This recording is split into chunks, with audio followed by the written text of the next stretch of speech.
Buen día para todos, muy buen día para todos. Vamos a hablar un poco, hacer una reflexión en torno a lo que es la apologética, su esencia.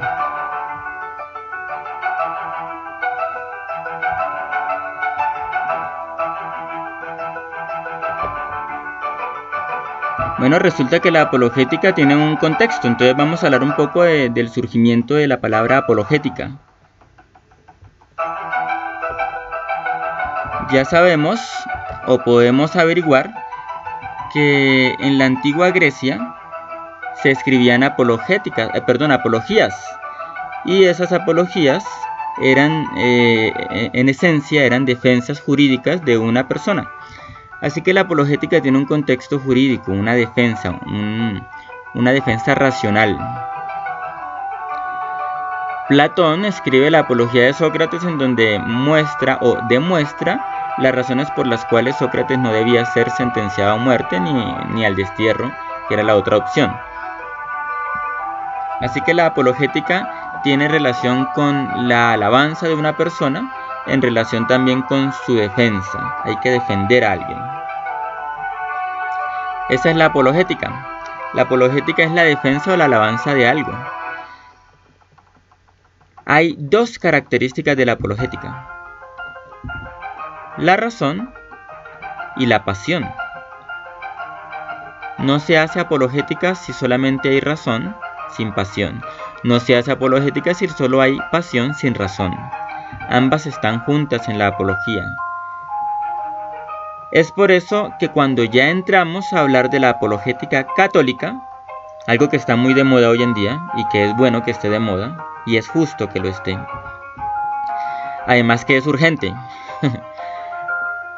Pero cuando hablamos de la apologética católica debemos tener en cuenta tres cosas que se tienen en cuenta para cualquier tipo de apologética, pero una de ellas más para la apologética católica. Iniciamos de lo más alejado a nuestra apologética, es decir, lo que es más común a cualquier apología, hasta lo que es más propio nuestro. De lo más apartado es aquello que tiene que ver con el contexto de quien ataca. La apología siempre quiere hacerse entender, no solamente quiere hablar. No hay que tomar ese mal ejemplo de las personas que solo hablan y nunca escuchan a su interlocutor. No, la apología es una escucha atenta de lo que el otro dice y con lo cual está atacando nuestra fe. Hay que escucharlo atentamente y comprenderlo en sus conceptos y en sus razones y sus razonamientos. Esa es la primera parte. Está un poco alejada porque no tiene que ver con nosotros, sino que tiene que ver con aquellos que atacan nuestra fe. La segunda parte es precisamente el elemento que une lo más propio de nuestra apologética con lo más lejano. Y el elemento que une es esencial a cualquier apología y se llama filosofía, o podemos decir razonamiento lógico. Así que en la apologética existe una escucha atenta de lo que el otro dice, es decir, su contexto. En la apologética existe un manejo adecuado de la filosofía, del razonamiento, es decir, de la manera como se expresa la verdad. Y en la apologética existe una tercera parte que es propia nuestra, y es la fe que queremos defender. Esos tres elementos son esenciales a la apologética. Si falta uno de esos, no será apologética. Me explico. Si solo es razonamiento de la fe, pues podríamos llamarlo filosofía cristiana o podríamos llamarlo teología. Pero si ese razonamiento de la fe está escrito o está proclamado o dicho desde las comprensiones de otros ajenos a nuestra fe, entonces ya tenemos apologética. Si solamente estamos explicando o solo estamos mostrando nuestra fe a otros que no la conocen, tampoco sería apologética. Eso podría ser querigma o proclamación, podría ser evangelización, ¿sí? ¿Por qué? Porque la evangelización no necesariamente debe estar atravesada por la razón, porque si yo muestro mi fe a otra persona que no la conoce y lo hago llevándola a mi oración diaria o haciéndolo el rosario de tal manera que esa persona vea, eso no es razonamiento, eso es una experiencia. Así que es un tipo de evangelización a partir de del ejemplo. Eso es lo que podríamos decir de la apologética cuando le faltara alguna de estas cosas, es decir, cuando dejara de ser apologética. La apologética entonces tiene 3 elementos y por lo tanto la apologética puede ser múltiple, heterogénea, diversa, pero siempre debe haber un elemento esencial a toda apologética. El elemento esencial que no puede variar es nuestra fe.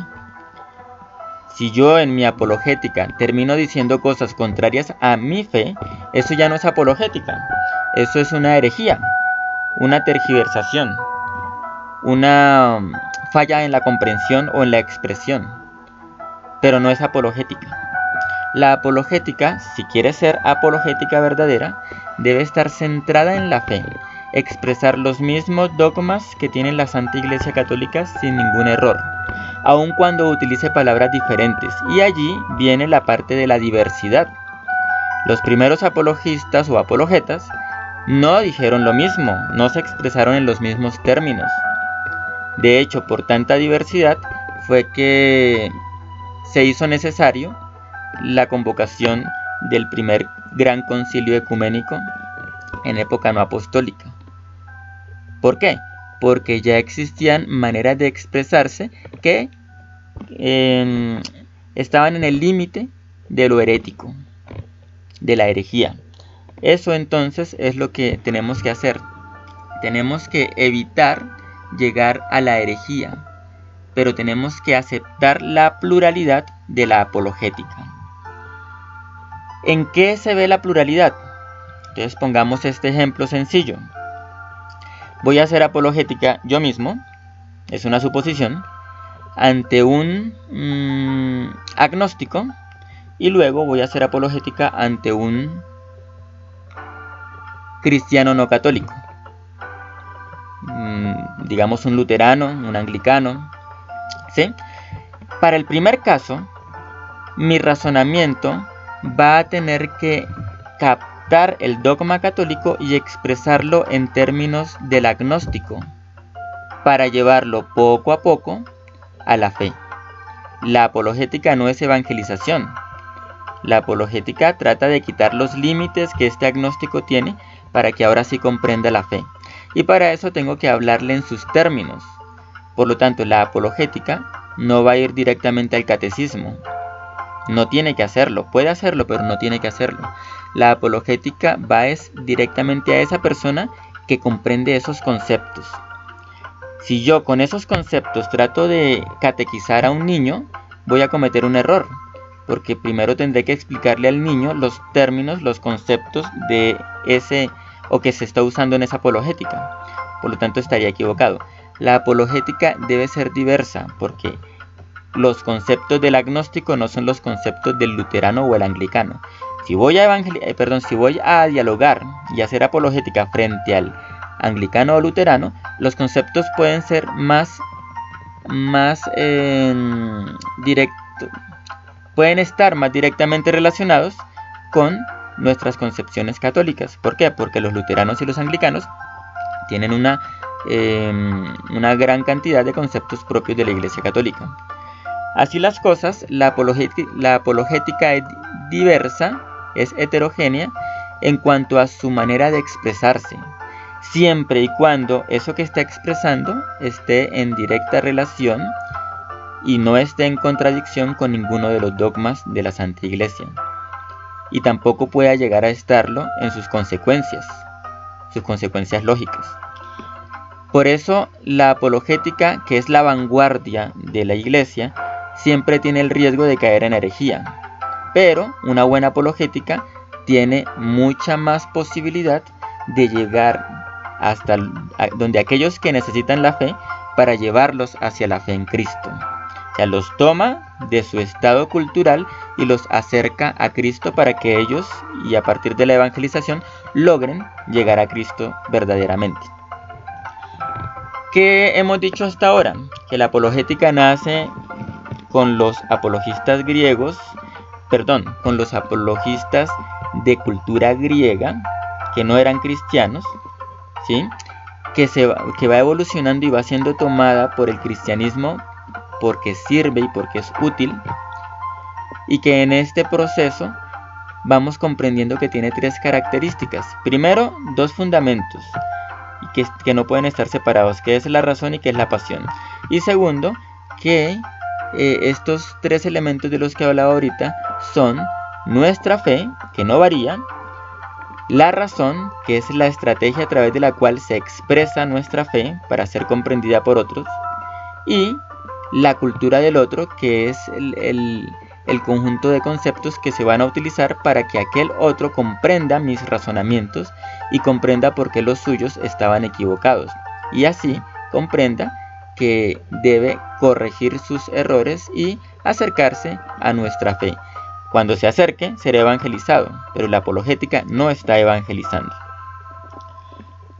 Ya que nos queda claro, nos queda claro el asunto de la apologética, entonces podemos meditar un poco en lo que hacemos nosotros cuando hablamos con los demás. Si yo me acerco a otra persona y les digo a todos que yo soy apologeta, y me acerco a otra persona con otra fe, y le hablo en mis términos, racionalmente, pero en mis términos, entonces no hago apologética. Y si a todos los que hablan conmigo yo les repito las mismas cosas porque estoy apegado al catecismo, eso es una excelente manera de evangelizar. Sí, yo creería que sí, pero no es apologética, porque para que sea apologética yo tengo que comprender lo que el otro quiere decir, preguntarle qué entiende él por eso que me está diciendo, llegar hasta los detalles de su comprensión y a partir de eso poderle expresar cuál es su error y comenzar a explicarle cuál sería la manera correcta de comprender esa realidad. Hermanos, los invito a que realicemos una auténtica apologética, no necesariamente en redes sociales, sino como lo hacemos en realidad, con nuestros hermanos. Bendiciones para todos.